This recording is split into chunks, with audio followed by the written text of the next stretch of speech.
Asterisco está tan senil que ni siquiera sabe cuánto dinero tiene. Esas palabras cortaron el aire del salón de baile como una navaja afilada. Mi nuera, Silvia, se reía de mi supuesta demencia frente a la élite de la ciudad, creyendo que no podía oírlos. Me alegra que estés aquí. Acompaña mi historia hasta el final y comenta desde qué ciudad la estás viendo, para saber hasta dónde ha llegado. ¿Más champaña, señora Salinas? El mesero inclinó la botella hacia la copa medio vacía de Silvia. Ella asintió, sus aretes de diamante brillando mientras se inclinaba hacia el círculo de gente influyente que la rodeaba. Está tan senil que ni siquiera sabe cuánto dinero tiene, repitió su voz, seguida por risas perfectamente ensayadas. Ayer preguntó si Reagan todavía era presidente. Mantuve el rostro inexpresivo, los ojos perdidos en el centro de mesa cubierto de flores, mientras mis dedos apretaban discretamente la pequeña grabadora escondida en mi bolsillo. 35 años en el sistema judicial me habían enseñado el valor de las pruebas. 6 semanas antes había caído por las escaleras de mi casa en Polanco, justo un día después de mencionar a Jacobo mi intención de revisar los documentos de la fundación educativa que Rubén, mi difunto esposo, y yo habíamos creado.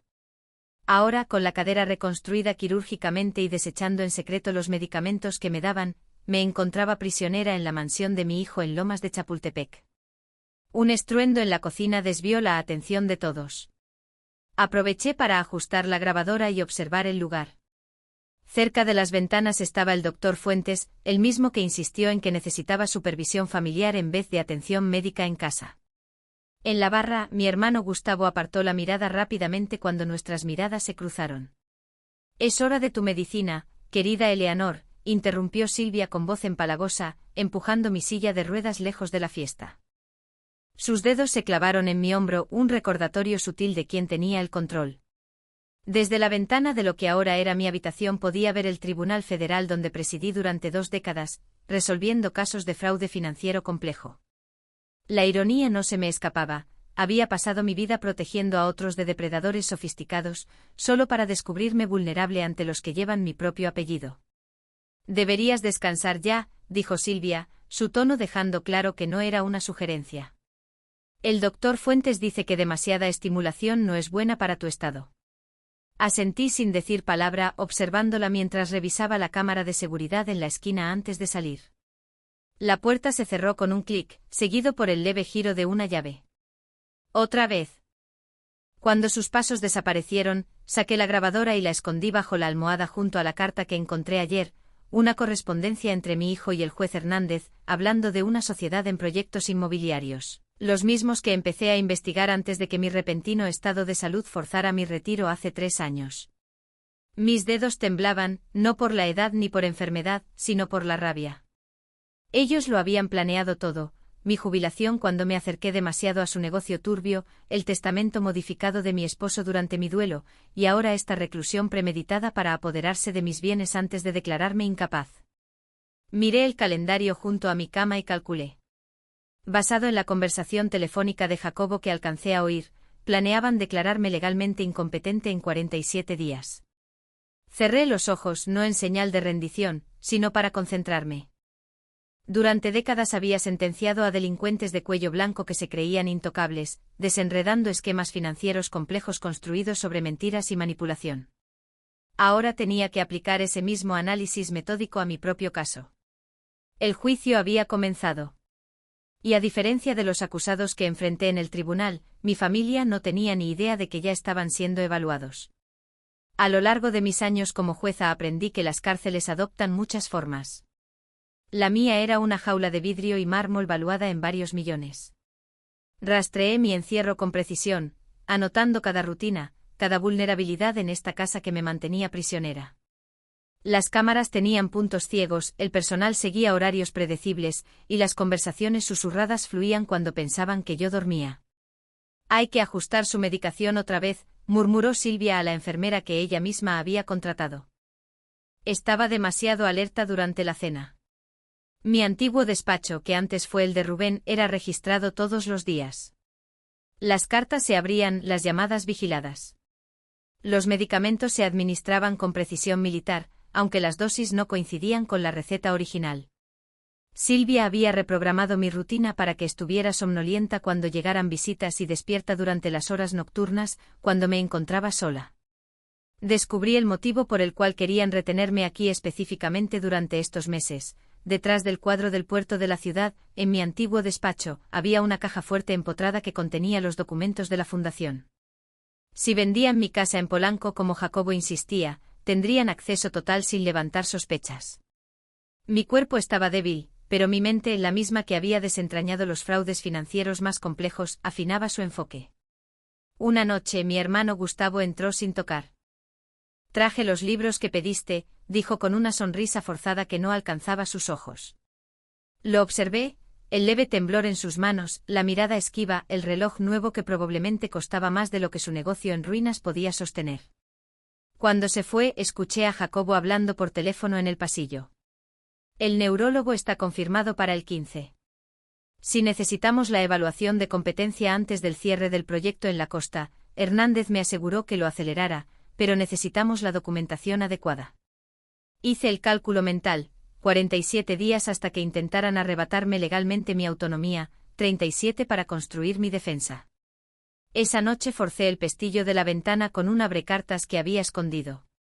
El aire de primavera entró a raudales, mi primer respiro de libertad en semanas. La caída de 3 pisos hacía imposible escapar con mi cadera, pero tenía otro plan.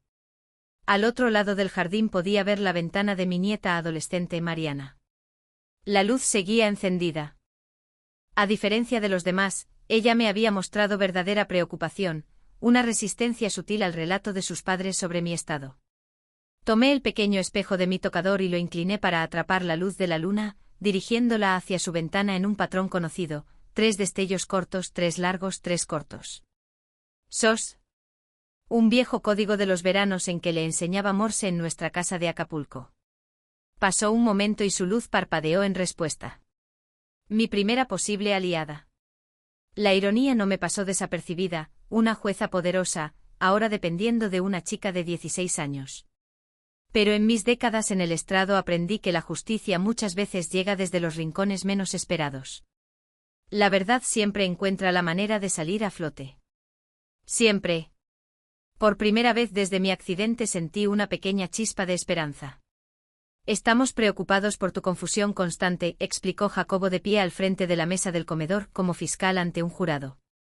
Observé los rostros alrededor, Jacobo con su traje hecho a medida, Silvia con su sonrisa simpática, mi hermano Gustavo evitando mi mirada, su esposa Beatriz jugueteando con la servilleta y un desconocido presentado como el Dr. Monroy. Estos episodios son cada vez más frecuentes, continuó Jacobo mientras pasaba diapositivas de una presentación titulada Plan de cuidados de mamá. El martes pasado no pudiste reconocer a tu propio hermano. Lo llamaste Rubén. Yo no había cometido tal error. La mentira flotó en el aire, una prueba para ver si la confrontaba. Y has estado tomando decisiones financieras preocupantes, agregó Silvia, deslizando una carpeta sobre la mesa. Por suerte Jacobo ha estado supervisando tus cuentas. El doctor Monroy asintió con gravedad. Las lagunas de memoria y la confusión financiera suelen ser señales tempranas de deterioro cognitivo, sobre todo tras un trauma como tu caída. Incliné ligeramente la cabeza, adoptando la expresión de confusión que esperaban. No recuerdo ninguna confusión con mis finanzas. Ese es precisamente el problema, mamá, dijo Jacobo con suavidad calculada. ¿No lo recuerdas? Vi cómo pasaban documentos entre ellos, papeles que nunca había visto con firmas que supuestamente eran mías. 3 años como fiscal y 20 como jueza me habían enseñado a reconocer una falsificación al instante. Me gustaría una segunda opinión, dije con calma. El doctor Monroy sonrió condescendiente. Ya ha visto a 3 especialistas, señora Salinas. Todos coinciden en que las decisiones financieras complejas son demasiado para usted en este momento. Otra mentira. Desde mi caída, solo había visto a un médico, el de ellos. Gustavo, dije en voz baja, girándome hacia mi hermano. Tú me conoces mejor que nadie, ¿de verdad crees que no puedo manejar mis propios asuntos? Sus ojos se desviaron hacia Jacobo antes de contestar. Eli, no has sido tú misma. A veces estás bien. Luego te confundes. La traición dolió más de lo que esperaba. Asentí despacio, interpretando el papel que esperaban, pero por dentro anotaba cada engaño, construyendo el caso. Esa misma noche, sin poder dormir, escuché voces en el jardín. Gustavo y Jacobo discutían acaloradamente. Esto no fue lo que acordamos, murmuró Gustavo. Dijiste que la protegíamos de tomar decisiones impulsivas mientras se recuperaba. No que íbamos a quitarle todo. Tus problemas de dinero no se van a resolver solos, respondió Jacobo con frialdad. A menos que hayas encontrado otra forma de cubrir tus deudas de juego. Los hombros de Gustavo se desplomaron. Solo prométeme que la van a cuidar. Por supuesto. Tendrá la mejor atención que el dinero pueda pagar. Me aparté de la ventana sintiendo como una pieza clave del rompecabezas encajaba. Mi hermano no era ningún genio del mal. Era solo otra ficha en el tablero. Jacobo había aprovechado los aprietos financieros de Gustavo para conseguir un aliado que respaldara las versiones sobre mi estado mental. El dolor en la cadera me despertó a las 2:17 de la mañana. Silvia había cambiado mi medicación de nuevo, reemplazando los analgésicos por sedantes. Yo los había estado escondiendo y soportando el dolor. La lucidez valía la pena. Me incorporé en silencio, tomé las muletas que había escondido debajo de la cama en vez de la silla de ruedas que tanto insistían en que usara. Semanas de exploraciones nocturnas me habían enseñado los turnos del guardia y los puntos ciegos de las cámaras. Una luz tenue salía del estudio de Jacobo. La puerta estaba entreabierta, algo raro en mi hijo tan meticuloso. Me acerqué con cautela. Necesitamos ese fallo de competencia. Ya, dijo la voz apremiante de Silvia. En la laptop de Jacobo había una videollamada. Una voz masculina respondió: el juez Salinas construyó una reputación intachable durante décadas. Necesitamos más pruebas de incapacidad. Hernández prometió agilizar el proceso administrativo, soltó Jacobo con impaciencia. Pero ni siquiera él puede saltarse todos los procedimientos. Reconocí el nombre al instante, el juez Hernández, el mismo colega que cuestionó mi estabilidad cuando comencé a investigar autorizaciones sospechosas para desarrollos de lujo hace 3 años. Mi nombre aparece en documentos que ella no debió firmar, continuó Jacobo. Si ella recupera el control y revisa esos papeles, la implicación me golpeó. Jacobo no solo había manipulado mi retiro y mi presente. Estaba falsificando mi firma en documentos legales, tal vez desde hace años. Una de mis muletas rozó un jarrón decorativo. El suave roce detuvo la conversación. ¿Qué fue eso?, susurró Silvia. Retrocedí tan rápido como pude, pero no lo suficiente. Jacobo me encontró en el pasillo. «Mamá, ¿qué haces fuera de la cama?» «El baño», mascullé fingiendo desconcierto. Silvia apareció detrás de él. «Voy a ajustar su medicación nocturna. Claramente está perdiendo efecto muy rápido». Después de que me escoltaran de regreso, esperé contando los minutos hasta estar segura de que habían retomado su reunión. Luego saqué la pequeña libreta que había escondido dentro del lomo hueco de un libro, otro truco de mis días como fiscal de delitos financieros. Durante ese tiempo fui registrando cada conversación que escuchaba por casualidad, cada visita sospechosa, cada irregularidad en mi cuidado. La contraseña del portátil de Jacobo fue sorprendentemente fácil de adivinar: Silvia Sosa 714, el nombre de su esposa y su fecha de nacimiento. Las personas rara vez se alejan de sus patrones personales, un hecho que ya había aprovechado en incontables casos de fraude. Lo que descubrí confirmó mis peores temores: correos que detallaban cómo Jacobo había modificado el testamento de Rubén mientras yo estaba fuertemente medicada tras su repentina muerte. Evidencia de la alianza entre Jacobo y Hernández para forzar mi retiro anticipado cuando empecé a investigar su proyecto inmobiliario, documentos que mostraban transferencias sistemáticas desde mis cuentas hacia entidades en el extranjero. Añadí las revelaciones de esa noche a mi expediente en constante crecimiento. Mi mente legal organizaba metódicamente las pruebas, incluso mientras mi corazón se quebraba ante la profundidad de la traición. El hijo que crié, la mente jurídica que ayudé a formar, había convertido en armas todas las lecciones que le enseñé. ¿Te gustó el té, Leonor?, preguntó Silvia recogiendo mi taza vacía con esa sonrisa condescendiente que tanto llegué a detestar. La manzanilla es mi favorita, mentí. Siempre la había odiado, y eso mi difunto esposo lo habría sabido al instante. La ignorancia de Silvia sobre esos pequeños detalles revelaba lo superficial de su cuidado. Quedaban 42 días para la audiencia de competencia que ellos creían que yo desconocía. Mi movilidad limitada por la fractura de cadera en recuperación, mis comunicaciones vigiladas, mis medicamentos controlados en mi contra. Estaba mi hijo, un abogado brillante con conexiones poderosas, una nuera con influencia social entre la élite, un juez federal corrupto y un hermano doblegado por problemas económicos. Un enfrentamiento directo sería un desastre. Ya habían empezado a construir la narrativa de que yo estaba confundida e inestable. Sería mi palabra contra la de una familia preocupada y varios testigos expertos. La solución vino de un caso inesperado que presidí años atrás, un denunciante corporativo que sobrevivió reflejando la imagen que esperaban de él mientras reunía pruebas.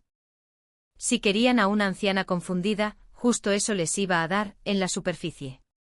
Empecé de inmediato. Perdía objetos a propósito, fingía estar absorta en programas de televisión vacíos mientras escuchaba cada conversación, y a veces llamaba a Silvia por el nombre de mi madre fallecida. Estoy preocupado por ella, dijo Jacobo a Silvia esa noche, sin saber que los escuchaba desde la habitación contigua. Parece que está deteriorándose más rápido de lo que predijo el doctor Fuentes.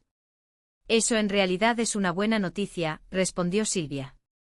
La audiencia será mucho más fácil si todos notan su estado. Ajusté en secreto mi régimen de medicamentos, escondiendo pastillas en una pequeña rendija detrás del adorno del cabecero, fuera del alcance de las cámaras. Décadas al frente de casos de fraude financiero me habían enseñado que incluso los esquemas más sofisticados tienen puntos débiles, usualmente en la comunicación entre los conspiradores. Mi primera oportunidad surgió cuando descubrí el resentimiento de Mariana hacia sus padres controladores durante nuestras sesiones de crucigramas, la única interacción que Silvia permitía. ¿Tus papás revisan tus mensajes?, pregunté con naturalidad. El destello de reconocimiento en sus ojos me lo dijo todo. Mi nieta estaba tan atrapada como yo, solo que en una jaula diferente. Tienen controles parentales en mi celular, susurró, pero no en mi tableta de la escuela. Esa noche, después de confirmar que Mariana estaba dispuesta a ayudarme, redacté un correo con un lenguaje codificado y preciso para mi exasistente judicial, María Guadalupe, revisión urgente del caso 67. Eres requerida. Documentación comprometida. Se necesita canal seguro. Durante 15 años María fue mi mano derecha en el tribunal. Ella entendería que ese código indicaba una investigación por corrupción judicial interna. Mientras Mariana se escabullía con la tableta de vuelta a su habitación, enfoqué mi atención en Carlos Méndez, el chofer contratado para mis citas médicas. Lo había observado con cuidado, la forma respetuosa en que sostenía la mirada, diferente a los demás que me veían como si no existiera. Su ayuda sutil sin hacerme sentir inútil. Había algo en el que me resultaba conocido. No se acuerda de mí, ¿verdad, jueza Salinas?, dijo mientras nos alejábamos de la mansión. Lo observé por el espejo retrovisor. Hace 10 años, Distrito Federal contra Méndez, caso de fraude bancario. Carlos era un joven empleado financiero presionado por sus superiores para falsificar registros. Reconocí su coacción y ordené rehabilitación en lugar de prisión. Me dio una segunda oportunidad, dijo en voz baja. Y ahora trabajo para su hijo. Cambié un poco mi nombre. La verificación de antecedentes de su hijo fue superficial. Me sostuvo la mirada en el retrovisor. Reconocí las señales desde que me contrataron. La forma en que hablan de usted cuando no está presente. Los horarios de medicamentos. Y aún así usted no ha dicho nada. He estado esperando. Observando. Me pasó un teléfono seguro. Su antigua asistente le manda saludos.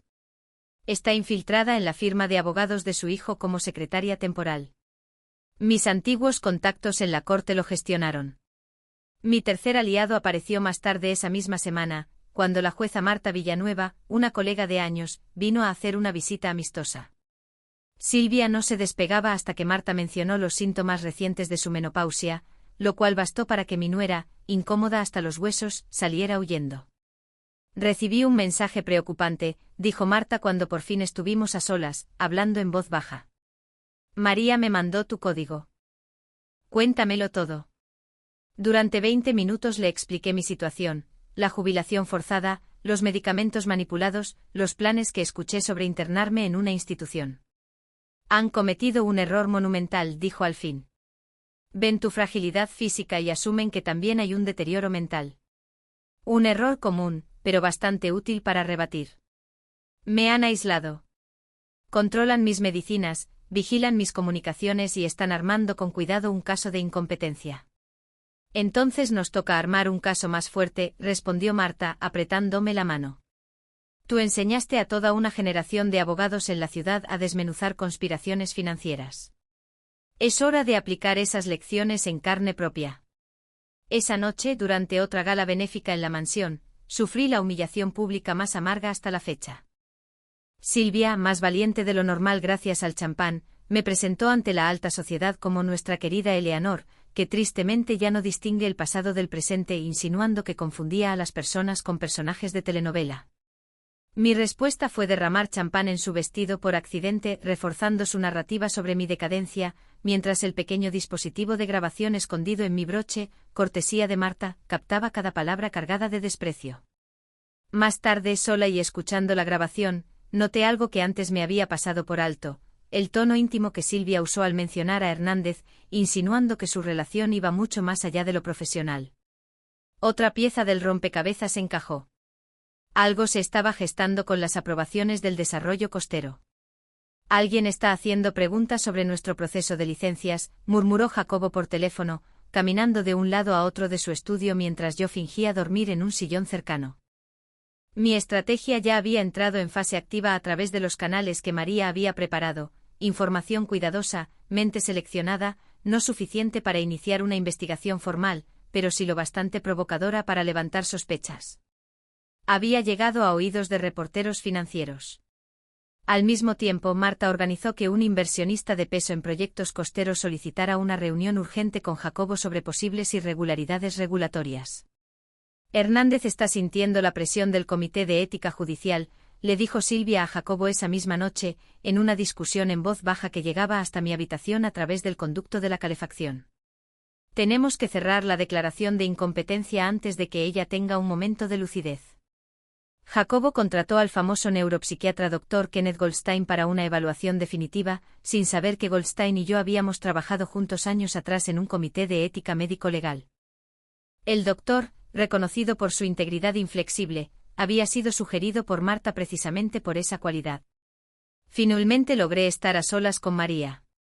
Estamos listas para avanzar, susurró mientras el médico revisaba mis radiografías en otra sala. Pero necesitamos pruebas físicas del testamento original y de las transferencias bancarias. Sin eso, es tu palabra contra la de él. Y él ha construido una historia muy convincente sobre tu salud mental. El desafío parecía imposible. ¿Cómo podría yo, con movilidad limitada y vigilada todo el tiempo, acceder a la caja fuerte en mi habitación? Mi nieta, dije en voz baja. Ella es nuestra clave. Esa noche, mientras Silvia supervisaba con demasiada atención mi hora del baño y mi medicación, noté su tensión. Las pruebas falsas sobre mi deterioro estaban funcionando demasiado bien. Estaban acelerando los planes, temerosos de dejar cabos sueltos. Debe ser agotador, comenté vagamente, cuidar a alguien tan confundida. La sonrisa de Silvia se volvió tensa. La familia cuida de la familia. Sí, respondí mirándola directo a los ojos, dejando caer por un instante mi fachada. Eso es exactamente lo que debe hacer una familia. Algo en mi expresión la hizo retroceder levemente. Por un breve instante una chispa de duda cruzó su rostro. Me habría subestimado. El momento se desvaneció cuando recobró la compostura, atribuyendo mi lucidez momentánea a un simple altibajo. Pero yo lo vi, la primera grieta en su seguridad. Más tarde, después de otra lección de crucigramas con Mariana, puse en marcha la siguiente fase. Le conté más verdades a mi nieta. Tus padres están intentando tomar control de mis bienes y de la fundación educativa que tu abuelo y yo planeamos. Descubrí que tu padre falsificó documentos durante mi duelo. Están aprovechando mi condición física temporal para declararme mentalmente incompetente. La respuesta de Mariana mostró una madurez que superaba sus 16 años. Siempre sentí que algo no estaba bien en esta casa. ¿Cómo puedo ayudarte? Le expliqué que necesitaba acceder a la caja fuerte escondida detrás del cuadro en mi habitación, que antes era la oficina de Rubén, y digitalizar documentos clave. Juntas elaboramos un plan. Mariana generaría una distracción para alejar a Silvia y a seguridad, dándome minutos valiosos para abrir la caja fuerte. Al salir, Mariana se detuvo en la puerta. Abuela, te he observado toda mi vida. Nunca fuiste del tipo de persona que se rinde. Por eso te tienen tanto miedo. Sus palabras reforzaron mi determinación. La jueza que había dedicado décadas a garantizar justicia para los demás no iba a fallar al conseguirla para sí misma. El pronóstico del tiempo en la ciudad anunciaba una tormenta severa, vientos fuertes y lluvias torrenciales. Lo había estado monitoreando con atención, sabiendo que los extremos climáticos a menudo provocan interrupciones eléctricas e interfieren con los sistemas de seguridad. Los generadores de respaldo están cargados y listos, escuché decir a Jacobo al personal de seguridad. Protocolo estándar durante los apagones, prioridad a los sistemas de vigilancia, luego al control climático. Perfecto. Cuando la tormenta azotó con toda su fuerza, las luces de la mansión parpadearon brevemente antes de apagarse por completo. Se encendió la iluminación de emergencia, pero los sistemas de seguridad necesitaban aproximadamente 3 minutos para pasar a la energía de respaldo. La ventana crítica que había estado esperando llegó justo a tiempo. Mariana desempeñó su papel con maestría, gritando al caer por la escalera principal. Silvia y el guardia de seguridad corrieron a auxiliarla. Tal como estaba previsto, me moví con rapidez. Los meses de práctica secreta con mis muletas dieron frutos. Mientras llegaba al cuadro que ocultaba la caja fuerte, mis dedos firmes marcaron la combinación que había memorizado décadas atrás. Cuando Rubén la instaló por primera vez, dentro estaba exactamente lo que necesitaba: el testamento original de Rubén con estipulaciones claras sobre la fundación educativa, estados de cuenta bancarios que mostraban transferencias no autorizadas y, lo más valioso, cartas escritas a mano por Rubén detallando sus deseos sobre nuestra herencia. Usando la pequeña cámara que Marta me había proporcionado, fotografié cada documento esencial. Para cuando los sistemas se restablecieron y la seguridad volvió a su rutina habitual, todo estaba de vuelta en su lugar. Ni rastro de mi presencia. La tormenta siguió durante toda la noche. Por la mañana, mientras la ciudad aún lidiaba con inundaciones y cortes de energía, el Dr. Goldstein llegó para mi evaluación programada. Agentes federales, usando las mismas condiciones meteorológicas como cobertura para una operación discreta, se posicionaron estratégicamente cerca. A pesar de las protestas de Silvia, Goldstein insistió en realizar la evaluación de forma privada. Tras extensas pruebas cognitivas, declaró con firmeza: la jueza Salinas no solo demuestra plena capacidad cognitiva, sino que posee una de las mentes más agudas que he evaluado en mi carrera profesional. Cualquier sugerencia de incapacidad mental es, en mi opinión profesional, completamente infundada. Mientras Silvia intentaba refutar su evaluación, los agentes federales se presentaron con órdenes de cateo tanto para la residencia como para la oficina de Jacobo. La sincronía no fue casualidad.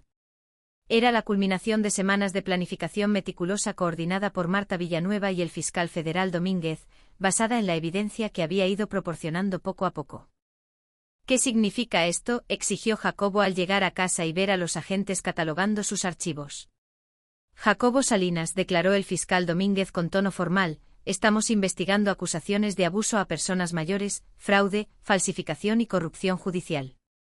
El rostro de Jacobo perdió todo el color al mirarme, aún en mi silla de ruedas, pero ahora sentada con mayor firmeza, la confusión desaparecida de mis ojos. Madre, logró decir. Todo esto es un malentendido. Su señoría, corregí en voz baja, mi tono judicial volviendo por primera vez en meses. Te dirigirás a mí como su señoría. La tormenta afuera pareció detenerse por un instante, como si la propia naturaleza reconociera que la justicia, demorada pero implacable, finalmente había llegado. 47 días, dije rompiendo el silencio atónito que envolvía la sala. Eso es lo que creías tener antes de la audiencia de competencia. En cambio, tienes unos 47 minutos para decidir cómo proceder. Jacobo quedó paralizado entre dos agentes federales. Silvia permanecía rígida en el sofá, su postura perfecta finalmente quebrándose. Gustavo y Beatriz fueron llamados y se veían completamente desorientados ante la escena que se desplegaba frente a ellos. El fiscal federal Domínguez, quien alguna vez fue mi asistente, presentó los cargos que se estaban preparando: fraude, falsificación, abuso a personas mayores, conspiración y evidencia de corrupción judicial que alcanzaba al juez Hernández. Esto no está pasando, susurró Silvia, su porte de dama de sociedad desmoronándose. Estás confundida. Has estado confundida por meses. Todos lo han visto. Lo que todos vieron, respondí con calma, fue una actuación digna de un Oscar por parte de un exfiscal que pasó décadas observando testigos. Les di exactamente lo que esperaban ver. Los agentes federales trajeron cajas de cartón incautadas de la caja fuerte de la oficina de Jacobo, con documentos que jamás había visto pero que reconocí al instante como falsificaciones de mi firma, autorizaciones antedatadas y grabaciones de conversaciones con Hernández discutiendo cómo acelerar mi audiencia de competencia mental. Lo maravilloso de la conspiración, continué mirando directamente a Jacobo, es que requiere comunicación entre los conspiradores. Dejaste migajas digitales por todas partes, correos electrónicos, registros telefónicos, mensajes de texto. ¿De verdad pensaste que no reconocería los mismos patrones que pasé décadas procesando? Gustavo se levantó de golpe. No tenía idea de nada de esto. Jacobo me dijo que estabas teniendo episodios, mostrando señales de demencia. Dijo que te estábamos protegiendo mientras al mismo tiempo vaciaba tus cuentas para pagar sus deudas de juego. Yo terminé la frase por él. Sí, también escuché esa conversación. Los ojos de Silvia se movían rápido entre los agentes, evaluando sus opciones. Solo seguía las instrucciones de Jacobo. Él maneja todos los asuntos financieros. Yo solo me preocupaba por el cuidado de Leonor. ¿Por eso ajustaste mi medicación sin autorización médica?, pregunté. ¿O por qué diste instrucciones al personal para aislarme de mis amistades? ¿O tal vez porque le dijiste a la Junta del Museo de la ciudad que estaba sufriendo un deterioro mental trágico cuando llamaron por mi donación anual? No tuvo respuesta para eso. Jacobo, siempre el abogado, se había mantenido en silencio, evaluando sus alternativas. Finalmente habló con voz controlada. Estas son acusaciones graves que abordaremos a través de los canales legales correspondientes. Mi madre claramente malinterpretó nuestros esfuerzos por protegerla tras una lesión traumática. El fiscal Domínguez dio un paso al frente. Señor Salinas, tenemos grabaciones suyas discutiendo maneras de declarar a su madre como incompetente, específicamente para tomar control de sus bienes antes de que, y cito, revise esos documentos de la fundación. Y ahora, añadió en voz baja, esos documentos de la fundación han sido revisados no solo por mí, sino por investigadores federales. La sala volvió a quedar en silencio, solo interrumpido cuando Mariana entró. Caminó directamente hacia mí, una declaración física de lealtad que lo decía todo. Silvia se quedó sin aliento. Mariana, ven aquí inmediatamente. No respondió. Simplemente dijo, me quedo con mi abuela. Esta intervención familiar se ha terminado. La verdadera intervención apenas comienza, anuncié. Mientras los agentes federales comenzaban los procedimientos formales, me deslicé en mi silla hacia la ventana. Abajo ya se reunían las camionetas de los noticieros. La comunidad legal de la ciudad se vería sacudida por el escándalo que involucraba a un abogado prominente y a un juez federal. Pero mi atención se centró en un coche que acababa de llegar. María venía acompañada del doctor Lorenzo Pérez, quien finalmente eligió la integridad por encima de la autoprotección. Todos tenían una decisión que tomar. Ahora, incluso mi hijo. Cerré los ojos por un momento sintiendo el peso de la victoria y la tragedia. La jueza había dado su veredicto, pero la madre en mí aún lloraba por lo que se había perdido. La lluvia golpeaba con fuerza los ventanales del juzgado, replicando la tormenta que días antes me había servido de cobertura para reunir pruebas. Ahora esas mismas pruebas eran presentadas en una audiencia preliminar ante la jueza Carolina Mendoza, reconocida por su dureza implacable en casos de abuso a personas mayores. Jacobo se encontraba junto a su equipo de defensa, apartado de Silvia, quien había contratado a su propio abogado. Su estrategia de culparse mutuamente había comenzado casi de inmediato tras ser arrestados. Mi hijo no me ha mirado ni una sola vez desde que entró en la sala. La evidencia apunta a una conspiración premeditada que se extendió por lo menos 3 años, declaró el fiscal Domínguez. comenzando con el retiro forzado de la jueza Salinas cuando ella intentó iniciar una investigación sobre aprobaciones irregulares de licencias inmobiliarias. Me senté con la espalda erguida en la primera fila, ya sin necesidad de silla de ruedas, aunque aún usaba un bastón. Mi terapia física había avanzado de forma sorprendente una vez que dejé de recibir los sedantes que Silvia había estado usando en lugar de mi medicación para el dolor. Documentos recuperados de la caja fuerte del señor Salinas revelan falsificaciones sistemáticas de la firma de la jueza Salinas en múltiples instrumentos financieros, continuó Domínguez, incluyendo transferencias desde la Fundación Educativa Salinas Guadalupe. Mis pensamientos se desviaron brevemente hacia Rubén. ¿Qué pensaría de nuestro hijo ahora? Ese hijo que criamos con tanto énfasis en la integridad y la justicia se había convertido en todo lo que nosotros habíamos combatido durante nuestras carreras. La voz de la jueza Mendoza me devolvió al presente y al testimonio médico. El doctor Goldstein se acercó al estrado. Su declaración desmontó meticulosamente la historia que Jacobo y Silvia habían construido sobre mi supuesto deterioro cognitivo. Luego testificó el doctor Fuentes, quien ahora colaboraba con la Fiscalía para reducir su propia responsabilidad por violaciones éticas. Durante un breve receso, Marta se sentó conmigo en una banca fuera de la sala. Hernández renunció esta mañana, murmuró. Se espera una acusación formal antes del fin de semana. Otros 2 jueces están siendo investigados por irregularidades similares en aprobaciones inmobiliarias. Asentí procesando la magnitud del daño. Los documentos de la Fundación fueron asegurados y validados. Presentamos medidas cautelares de emergencia para congelar todos los activos transferidos. Dudó un momento. Tienes que saberlo.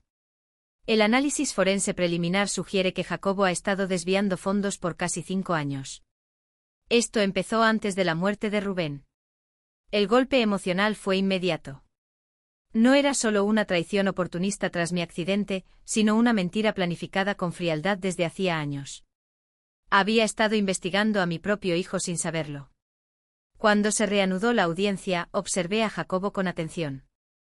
Aquel abogado seguro de sí mismo se veía disminuido. Su traje caro de pronto le quedaba grande. Cuando la jueza Mendoza negó la fianza por riesgo de fuga y manipulación de pruebas, algo se quebró en su expresión.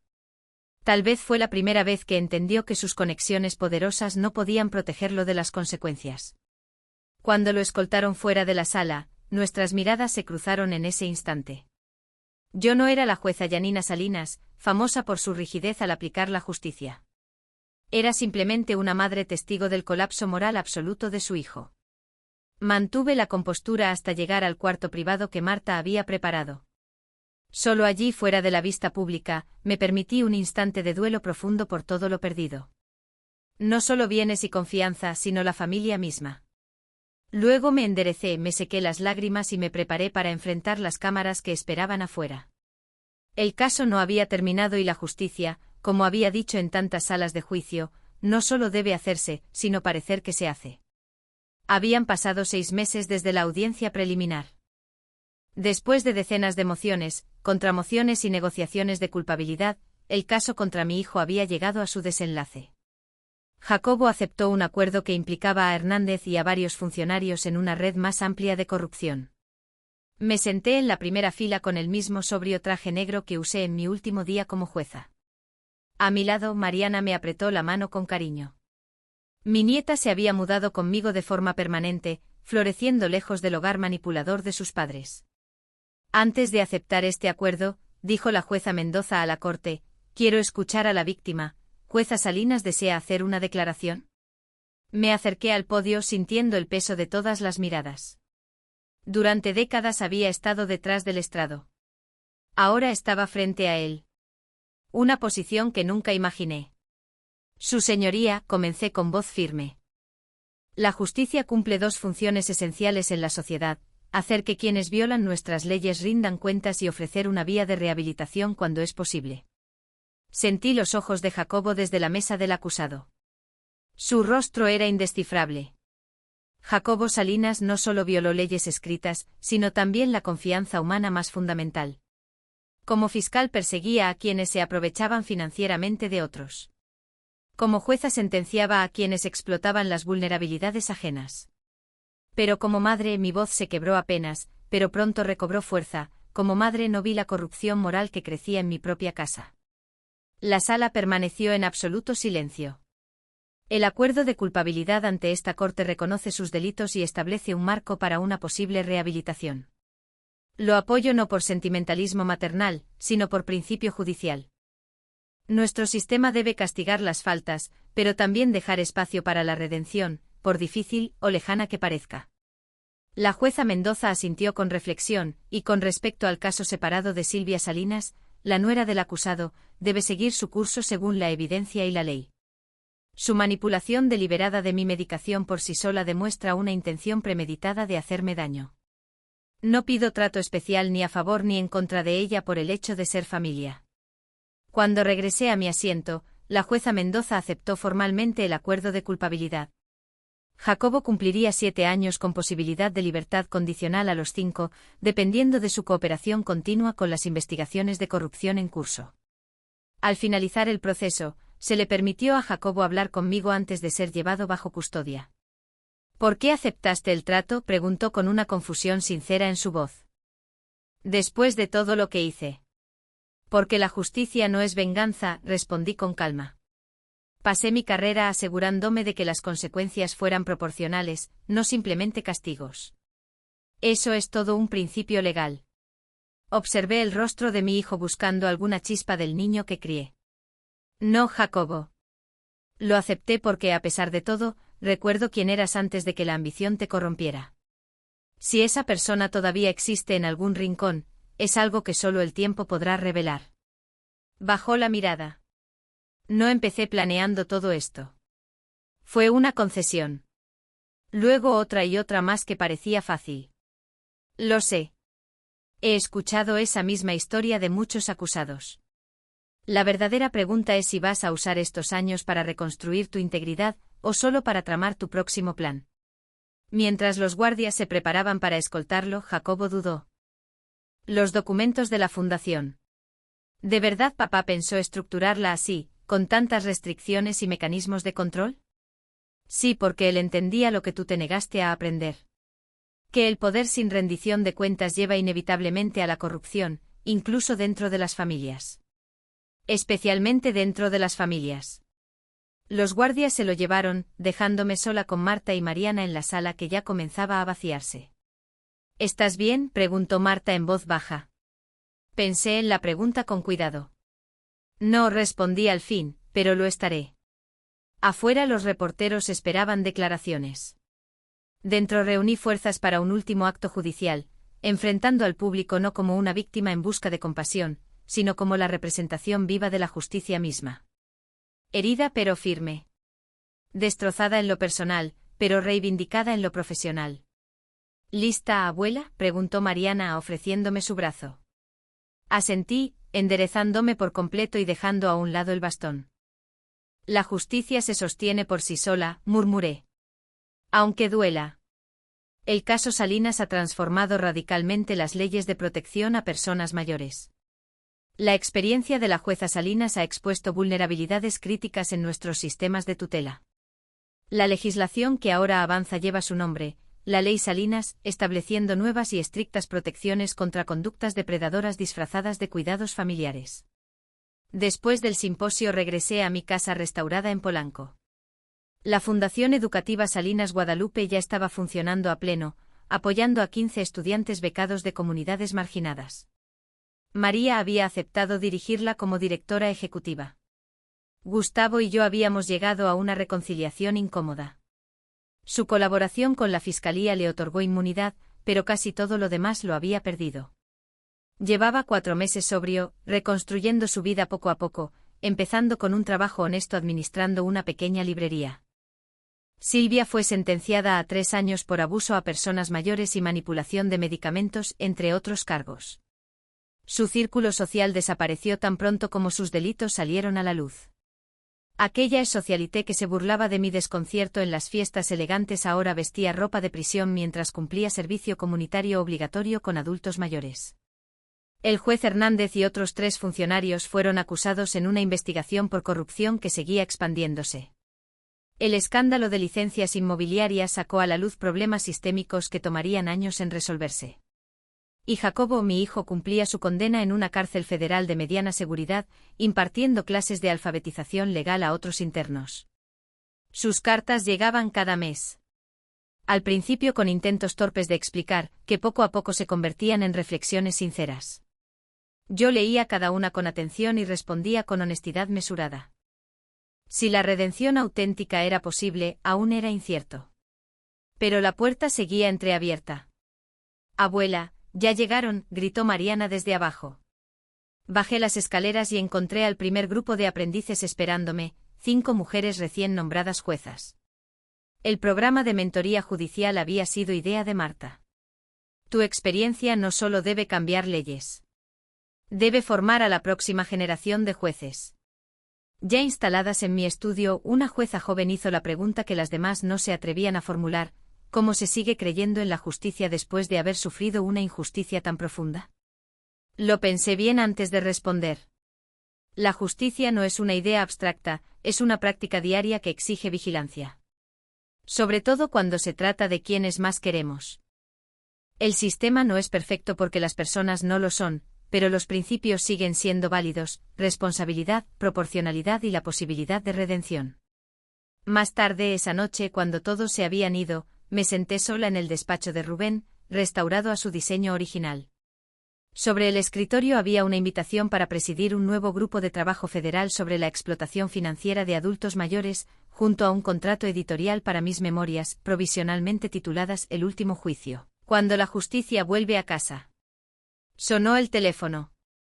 Era Marta, llamando para hablar sobre la reunión de mañana del Comité de Ética Judicial. Mientras hablábamos, miré por la ventana hacia el Tribunal Federal, visible a lo lejos, su fachada iluminada resistiendo la oscuridad que caía.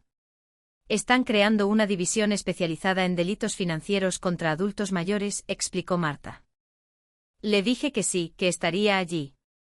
Con esa seguridad judicial que ya conocía tan bien, deslizándose en mi voz, colgué y acaricié el pequeño pisapapeles en forma de mazo que Rubén me había regalado cuando recibí mi nombramiento federal.